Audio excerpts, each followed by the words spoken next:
lineup. Like nothing changed really here for Onic to take it all the way, moving through the brackets. Aurora, they got an ultimatum. Welcome to game number 4. Brigida, Rock and Leo at your service here. How do we feel about Kimmy coming back? Well, I've been seeing it a lot, you know, like in other tournaments during the entire 3-week break. Like it's been a common pickup or a priority even in the first pick, and that was something I was looking at heading into the playoffs. But it appears that teams are being a little more careful about picking the Kimmy, and it's usually paired with a Gatot Kacha in the previous games that I've seen it go, but it's different this time. Funnily enough, I was actually saying yesterday, where the hell are these Kimmys hiding? And yeah, we finally see it.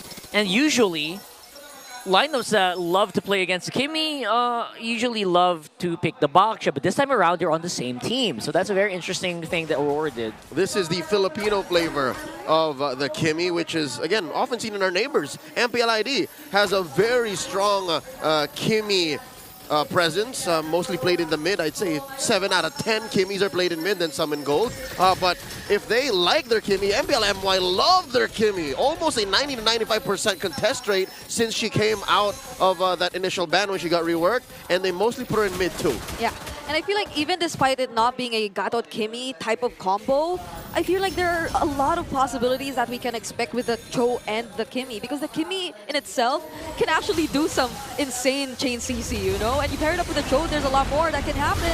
Yeah, speaking of pairings, look at that powerful combo of the Hylos and as well as the Kali, just pushing back Renegade as well as a Hayabusa from Demon Kite. But again, they can kind of just go around this here. No Raging Sandstorm yet for Brusco means that they're not so scary yet. Demon Kite, though, could have Super Friends in his sights. Crimson Beacon away. Prince pulls the trigger. Edward holding his ground. Goes for the Baksha Unite. I wonder if they know that King Kong is still taking his orange. Both teams taking their time. I think they are. They do feel that. Where is King Kong right now?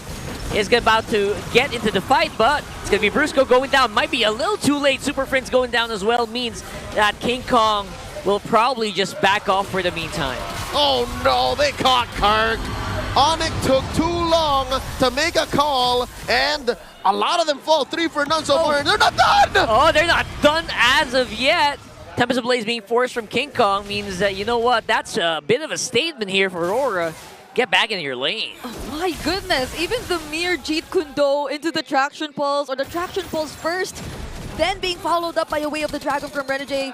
Those are just some of the possibilities that they began to show us 3 minutes into this game. And it was fortunate, supposedly, for Onic that the first Traction Pulse didn't connect. But for some reason, Aurora just played it aggressively. They just brute forced their way into forcing a fight. And now they took advantage of Onic. And again, as you mentioned, King Kong still taking his time on the purple or the orange buff. Yeah, I rarely say this, but it feels like that was more on Onic. They took too long, and Aurora punished them for that. Yeah, that was taking a lot of time on the orange buff as well. Some people would say not really the biggest priority, especially if you already have your purple.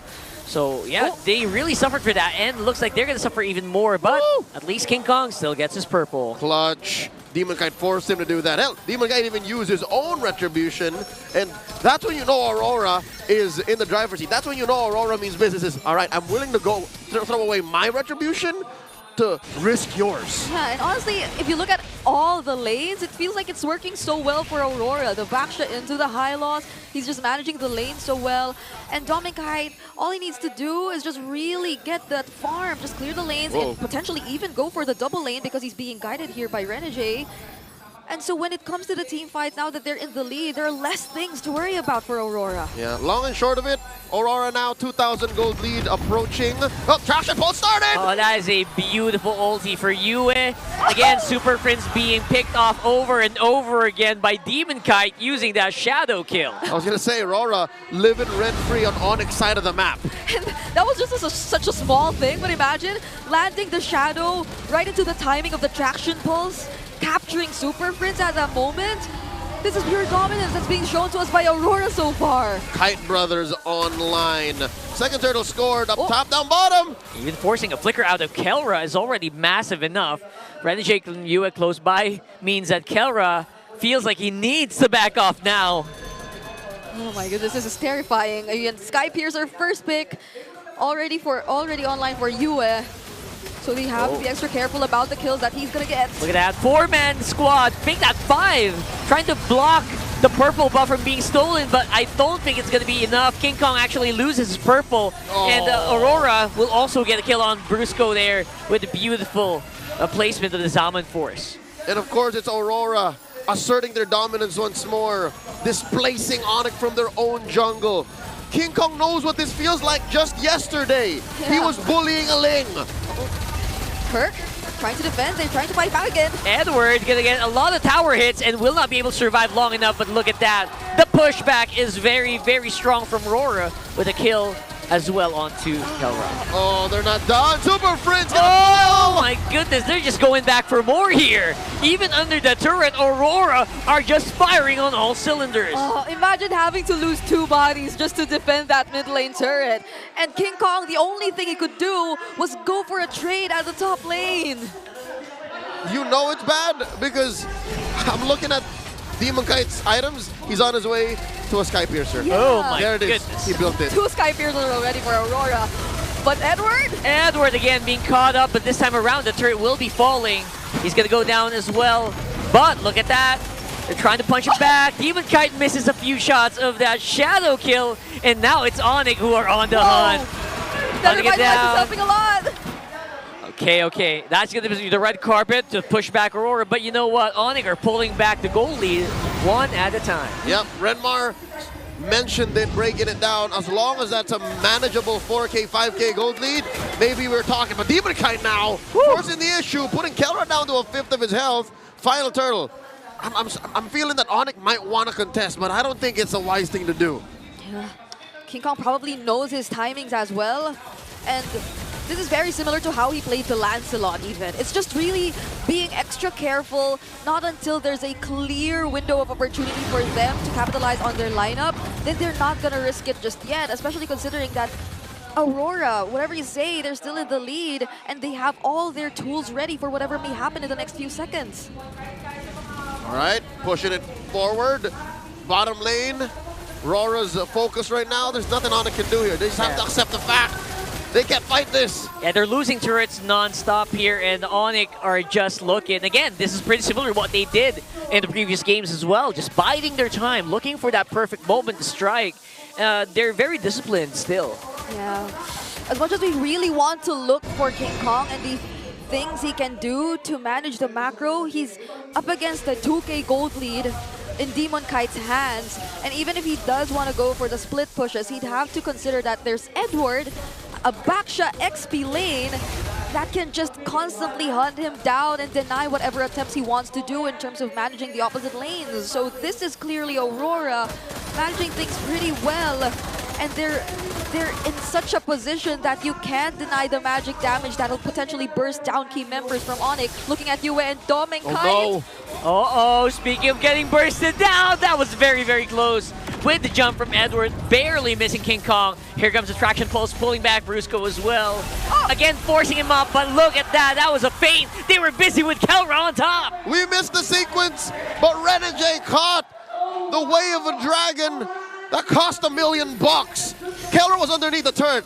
I would wager he was underneath there thinking it was safe, and then Renegade, nah. Nah, indeed. Look at that, Aurora. Again, no reaction, no way to actually clear quickly the minion waves means that Onic will have to look as their turret has fallen again. Yeah. I would give their wave clear a D-. That's pretty rough. That's tough. I mean, look, how else do they clear waves? This is a fighting lineup. Like, there's no way they're managing waves. In Game 3, the Zushin had pretty good DPS, I think. So that was excusable, but... And they were winning for the most part. Yeah, like, they were winning. As soon as they picked the fight, they were winning. But now, oh my God, Aurora's breaking the 5K gold lead threshold. Yep. And they're taking Lords like it's nothing. Yeah, and I was honestly about to take what I said, take back what I said. Oh! Oh my goodness, did he get...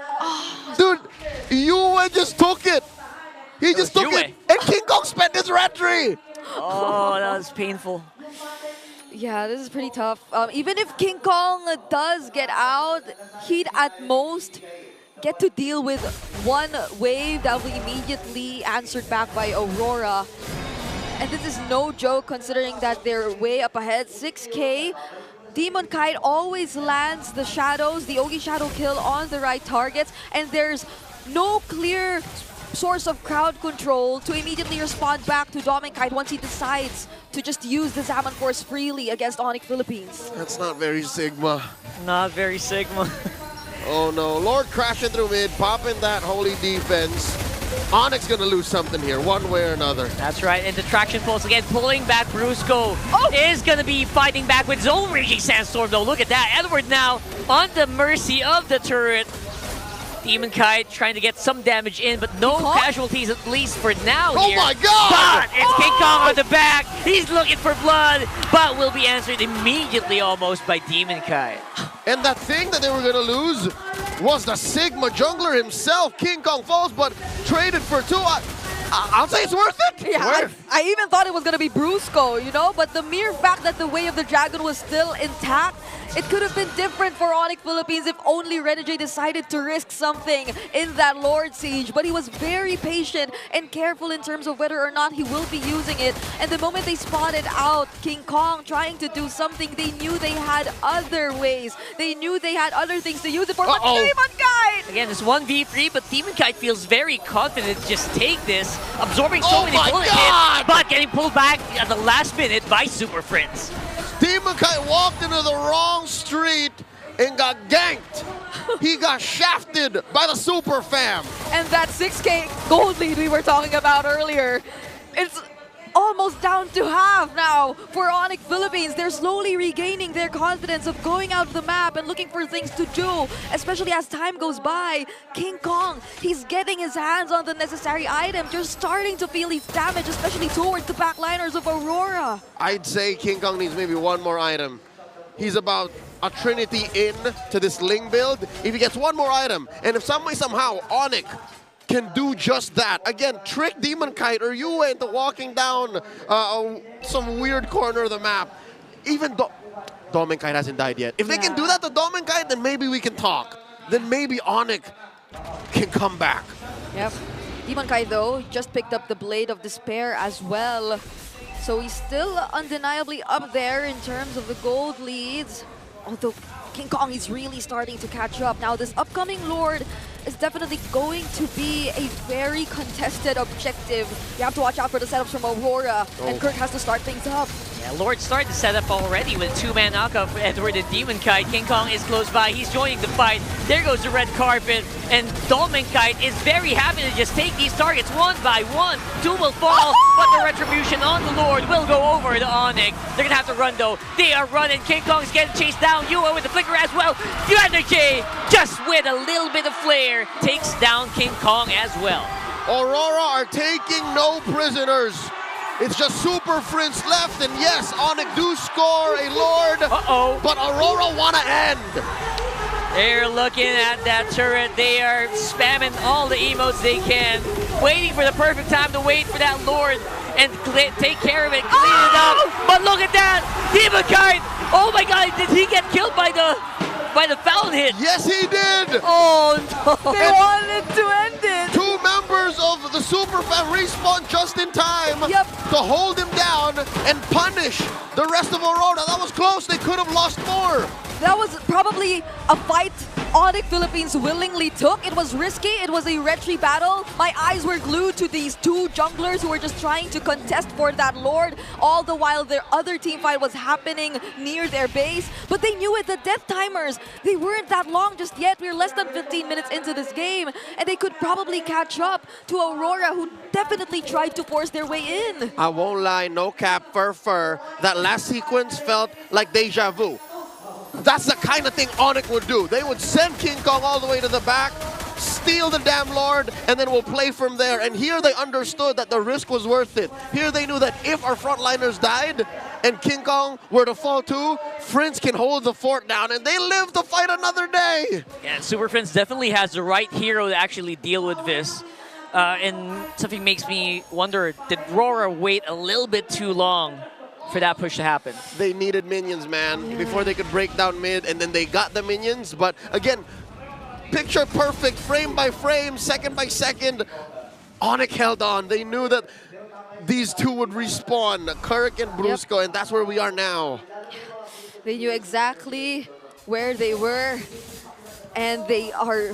I'm really surprised as to how composed they're able to remain, to make all those calls, to make all these decisions, despite them being in such a difficult spot up against Aurora. Now again, going back, the goal lead, it hasn't increased as much compared to what we've been seeing earlier. And King Kong also just picked up his Blade of Despair earlier, but the purple buff, they need to contest for this. Oh no! Oh, look at that, having to take it 2 down, pulling him back with a traction pulse, but now they are gonna have to run with the help of the Glorious Pathway from Kirk. That's a few skills gonna be super useful. See all that? Just to deny King Kong the purple. They know that if ever they let him have it, that could be Onic suddenly turning on them. Yeah, that could be like a big split push. Yeah, stepping on the clutch saying, hey, we're gonna fight now. And Aurora can't take that. They won't let that happen. Lord spawning, lower quarter. So far, Lord of Peace for Aurora and Onic. Looking at the stats, it's Aurora who has the Lord take lead over the Super Fam, and they're looking to blitz the Lord. Less than half health. They are blitzing, but looking like they're trying to go for Kirk as well. Running it down with the Glorious Pathway. King Kong is ready with a retry, but they choose to reset. They take down Kirk as well as Brucio. Double kill for Yue. They're chasing it up. Renegade, he finds the target. He finds Kelra, and now he's chasing him. 2-man knockup once more for the Hitman, and you are surrounded. They get taken out. It's King Kong on his lonesome. Aurora have wiped out Onic effectively. Technically, King Kong is a non-factor in the next few moments of game number 4. And there they officially wiped them out. And we're actually seeing a game 5. It's time to clear it out, says the lights. And we are slowly getting into game number 5.